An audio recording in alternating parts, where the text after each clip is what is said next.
my friends, welcome to another day of Vlogmas. Today we're going to be talking about books that made it to the naughty list this year. This is my worst books of 2023. Before we get started though, I wanted to show you an early Christmas present from Sean. This is the Mistborn Christmas sweater and I am obsessed with it. It is so cozy and soft and warm and it's absolutely beautiful. I love it. Some of these books I'm not going to be able to say much about because honestly, I can't remember them. Like if I read a 1 or a 2-star book, it immediately goes out of my head. Not only do they go out of my head, but they go out of my life. I do not own any of these books anymore. I got rid of all of them. I don't keep books on my shelf that I don't like. So let's get into the list. I'm just gonna pull up Goodreads. I have not prepared for this video hardly at all. I didn't make a list of the worst ones.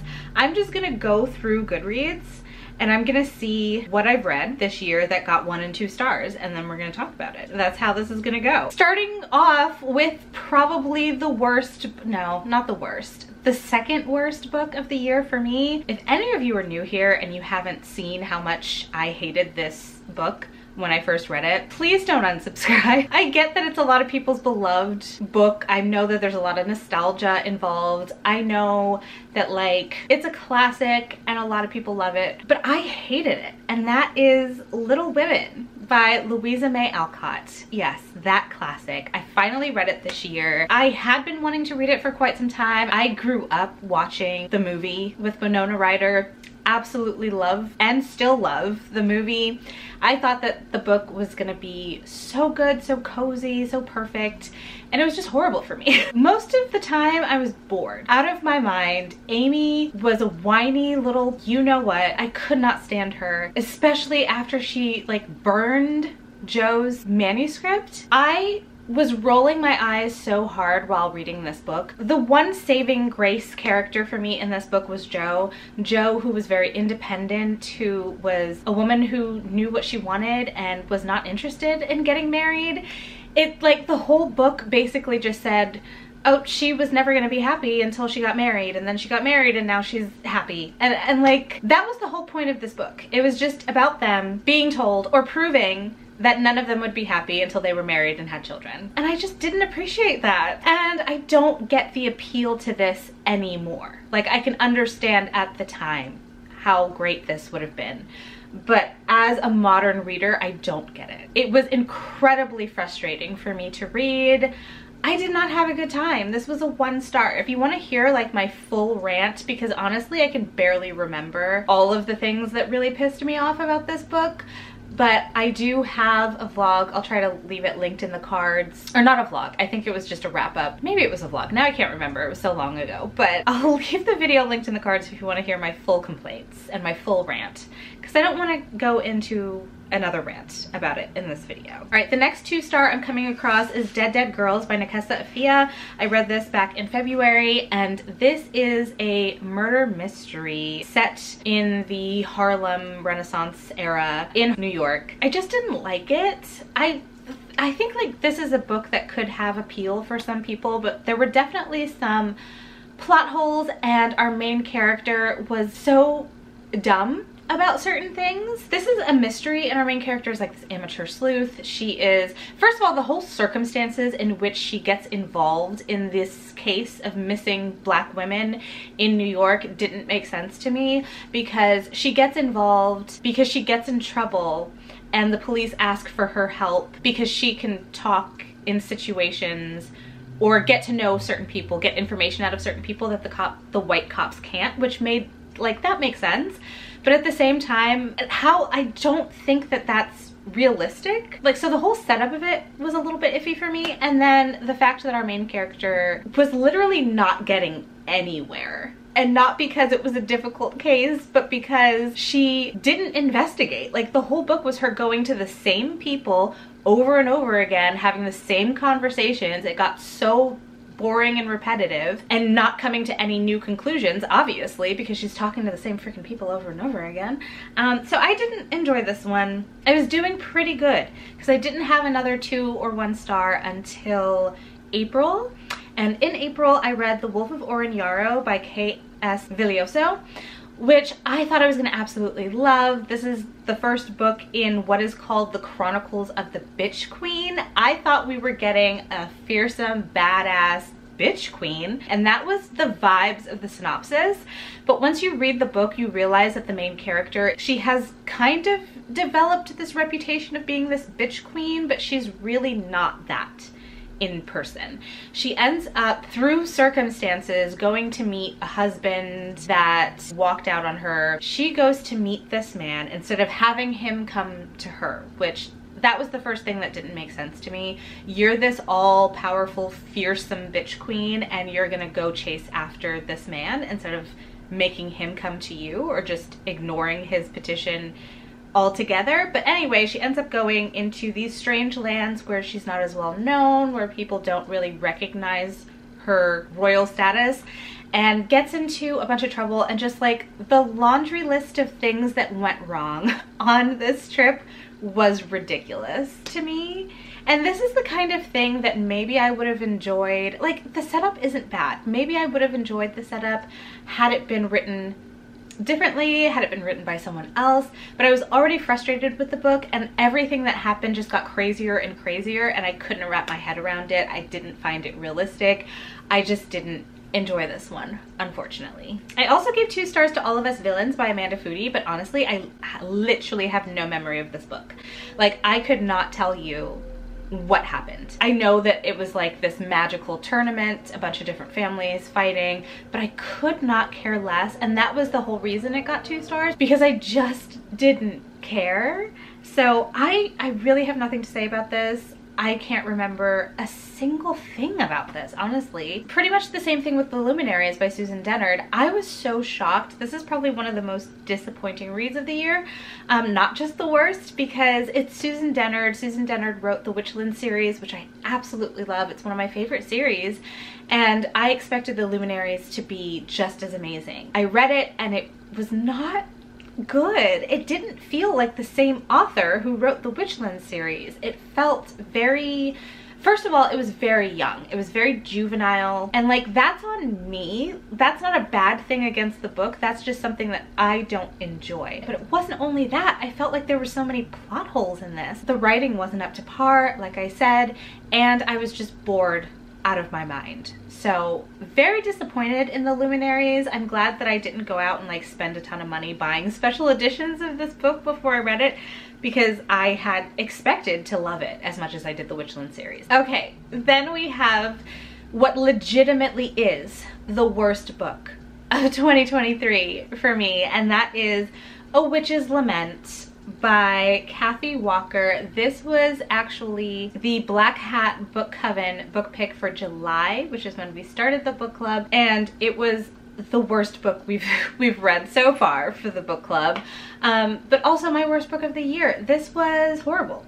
The writing was terrible. Our main character, Sky with an E, was so dumb. This is a like witchy Salem fantasy thriller horror, something along those lines, and our main character, Sky with an E, goes to Salem for a job, I think, and sees this house and is immediately like magically drawn to it, and so she drops everything, moves her entire life to Salem, buys the house, lives in the house, and gets embroiled in local witchy things that are happening. There's a string of murders, of brutal murders of young girls throughout the town, so she gets involved in that. On one of her first nights there, she gets invited to like this ritual. I forget what it was for. I think it was like a new moon ritual celebration or something like that. The people there drug her, basically trying to take advantage of her. And then after experiencing that, one of the people who were involved in the drugging, she was like fully willing to invite into her home and try to be nice to. And I'm like, what are you doing? What is going on? How could you be so dumb? Couldn't stand the characters. There's supposed to be some kind of romance in here, and the romance was terrible. First of all, the love interest is like constantly bossing her around, like manhandling her, pulling her around. Hates her for no apparent reason. Oh, no, not no apparent reason. For something that happened to his mother, something like 30 years ago that she wasn't around for and couldn't have been involved in, but is mad at her for it. And then all of a sudden, after them like hating each other throughout the entire book, they suddenly declare their love for each other, and I'm just not sure where that came from. So this was horrible. Do not recommend. This was a 1-star read for me. Definitely my worst book of 2023. My next 2-star is one that I, again, don't remember much about, but I just know that I hated the process of reading it, and that is Pen Pal by Dathan Auerbach. This is a short horror. There's certain like triggers and themes in here that are not my thing, and I wish I would have known that that was what we were following from the beginning. But it's about a little boy who has a stalker, and he is now like trying to reconcile what happened to him as a kid with his memories and whatever. It was not good. It was not good. The writing was terrible. And I don't know why I finished this. Like, I should have just DNF'd it, but I kept expecting it to get better. It was told in like these little vignettes almost of different times in this man's life, because he's an adult telling us about things that happened to him as a kid. Anything involving kids, bad things happening to children, I do not want to read that as a mom. And the fact that it was so horribly described in detail, not a fan. Okay, I had to change the battery. We're back. So the next book on the list is My Killer Vacation by Tessa Bailey. It's hard to be mad at this read, honestly, because it was so bad to the point of it actually being entertaining to read because it was so bad. And I don't think I've ever experienced this before, where a book is just so bad that I'm having fun reading it and making fun of it. That's what this book was to me. I am so sorry if you enjoyed this book, but I tend to have a very strained relationship with Tessa Bailey. Most of the books that I've read from her I have not liked. There has been one book that has been amazing, but so far I'm not having the best luck with Tessa Bailey. Oh man. So this is a romantic suspense in which we have our main character. What was her name? Okay, it doesn't even say her name in the synopsis, and I can't remember her name, honestly, but it doesn't matter. She goes on vacation with her brother. What was her brother's name? It doesn't matter. She goes on vacation to Cape Cod with her brother. They get to their Airbnb and they find a dead body in their Airbnb. You know, they call the cops, whatever, but then someone, I forget who hires, I think it's like the owner of the B&B. No, it was the owner of the B&B who died. That's right. Don't remember how it happened, but in comes this huge bad boy motorcycle riding bounty hunter to figure out what happened, who killed this guy, and all of that. And then she ends up working with him because she loves true crime podcasts. Seriously, that's why. And she wants to be involved in this murder mystery. And so the two of them embark on figuring shit out. And honestly, it was just so dumb. The writing, terrible. It's dual perspective, so we get his perspective too, and his entire perspective is just gross. It's just him talking about how badly he wants to fuck her. And like, that's fine, but at the same time, it was a little too much. It was a little too much for me. There's a point in the book where he takes her panties, like he finds her panties. Her suitcase is open or something, or they were on the bed or whatever. He takes them. This is before they have like any kind of relationship, by the way. He takes her panties and just like keeps them in his pocket for days. And I'm just wondering if that was supposed to be sexy. Like what was that supposed to be? Because I don't get it. There might as well have not been a mystery in here, to tell you the truth, because how much time did we actually spend solving it, figuring things out? I don't know, not much. The dialogue and the conversations that they had was just not good. It was very poorly written. I don't get what anyone loved about this. Like, obviously you're entitled to your opinion. And these are just all my opinions. You know what I mean? You could have loved this book. There's nothing wrong with you. And there's nothing wrong with me for absolutely hating it. This was a 1-star read, but I gave it 2 stars purely for the fact that it was entertaining to read, because I laughed so hard over how stupid it was. So gotta give it an extra star for that, right? My next 2-star read was Small Favors by Erin A. Craig. For this one, it wasn't that it was bad or poorly written. It really wasn't. This is the author who wrote House of Salt and Sorrows, which I really enjoyed, so I was really hoping to love Small Favors. It is a rather long book for YA horror. It's like nearly 500 pages, and I felt like the first half of the book was nothing but like the daily tasks of farm life. You know, just like washing clothes and baking and feeding the animals, and like nothing particularly interesting was happening for me. Set in this small town where the people are very religious. The second half of this book, the ending of the book, was actually pretty good, and I might have enjoyed it had there been more of an even pace throughout the book. I feel like the pacing was off based on how slow and boring the first half of the book was, and really it was like the first 2/3 of the book, and the last third of the book got pretty interesting.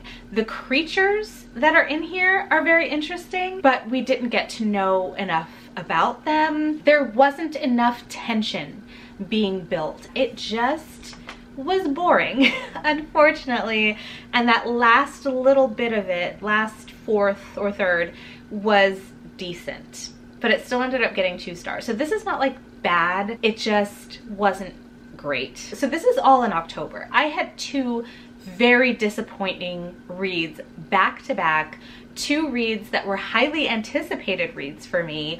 One was You're Not Supposed to Die Tonight by Kaylin Bayron. You'll see in tomorrow's video, which is the nice list, that Kaylin Bayron wrote one of my favorite books of the year. I thought I was going to absolutely love You're Not Supposed to Die Tonight. It's very short, it's YA. It takes place at this summer horror camp where it's like a full contact immersion game type thing that's like a horror game. Our main character plays the final girl at this camp, and then one night things get all too real. So like the premise of that just sounded so good. I thought it was going to be so good, especially with Kaylin Bayron's writing. And then I read it. It wasn't up to the standard of what I consider Kaylin Bayron's writing, unfortunately. I was, again, just bored and uninterested. So it's not that it was bad, it's just that it was mostly disappointing and ended up getting a 2 out of 5 stars. And then the one that I read right after that was The Lac House by Sarah Beth Durst. I really enjoyed Sarah Beth Durst's Queens of Renthia series, the fantasy series. This was a thriller by her, and I thought, yeah, definitely, I will check that out. The premise, again, sounded so good. It's another YA, and it's another like summer camp type thing where these 3 girls show up late, a day late, to the summer camp, only to find the camp completely burned down, like the buildings burned down and no survivors. And then something starts hunting them in the woods. Again, is not a bad story. This is just not what I signed up for. This is not what was marketed to me, and I'm really sad that that happened, because this is a book that I wouldn't have picked up had I known what it actually was instead of what it was marketed as. So it was marketed as this like intense survival thriller, and that's just not what it was. Yes, those things are happening, like they are stranded in the woods and they have to survive and something is hunting them, but it's more so a story about female friendship, about persevering. It's about like self-worth, and honestly I think that it's a great book for the age range. The themes and what it did and the conversations that it had, all done really well, but it's not what I signed up for. You know what I mean? And so again, I was mostly bored throughout this story. Just found the whole reason all of this happened to be completely uninterested, so it got a 2 star for me. Very disappointed in those 2 books. They were good in their own way, just not for me. I don't even know if I mentioned that I read Clown in a Cornfield by Adam Césaire. I didn't, because I didn't do an October wrap-up and I didn't vlog as much in October as I wanted to, but Clown in a Cornfield is a YA slasher, and I didn't know how I felt about slashers because I haven't really read many of them, and this kind of made me think that it's not my genre.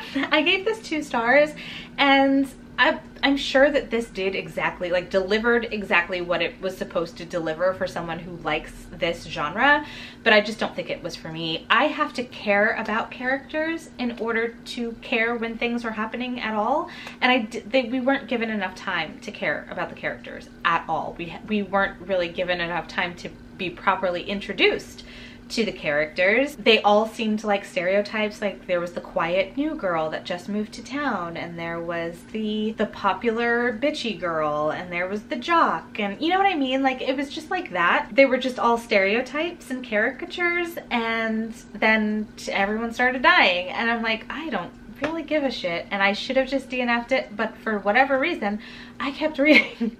So this ended up getting 2 stars. I barely remember it, honestly. Oh, I forgot about The Haunting of Rookwood House by Darcy Coates. This got 1 star.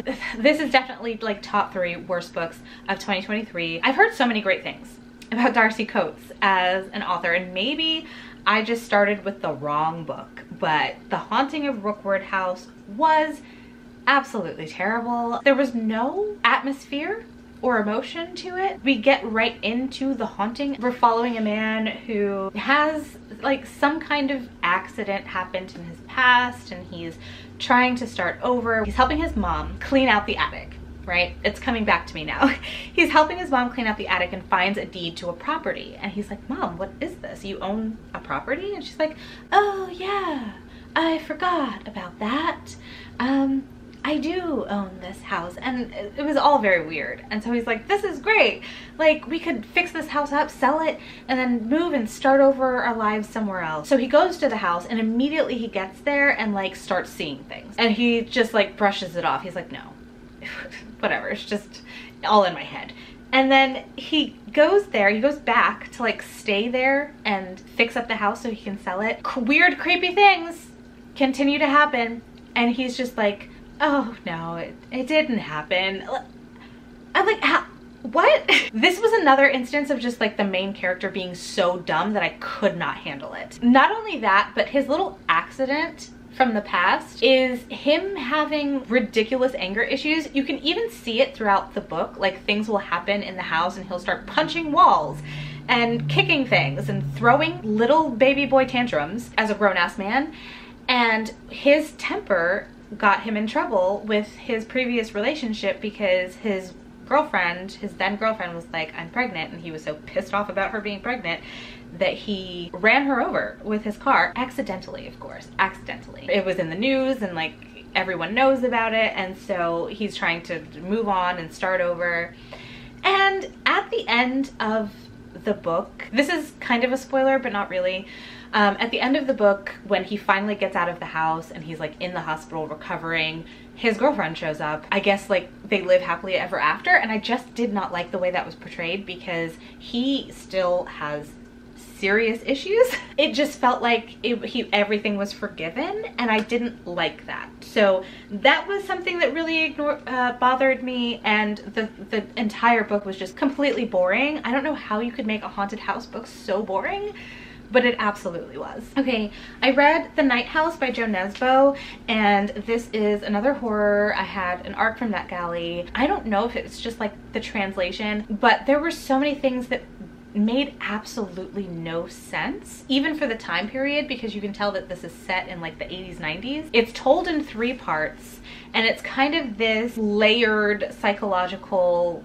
horror in which the author tries to do lots of twists and turns, but none of them worked for me. So the first part would be a story, and then the second part would be, oh, none of that was true, here's what's really going on. And then the third part was, oh, none of that was true, here's what's really going on. And I just didn't like that. Plus there were some things in here having to do with like black magic and white magic, really rubbed me the wrong way.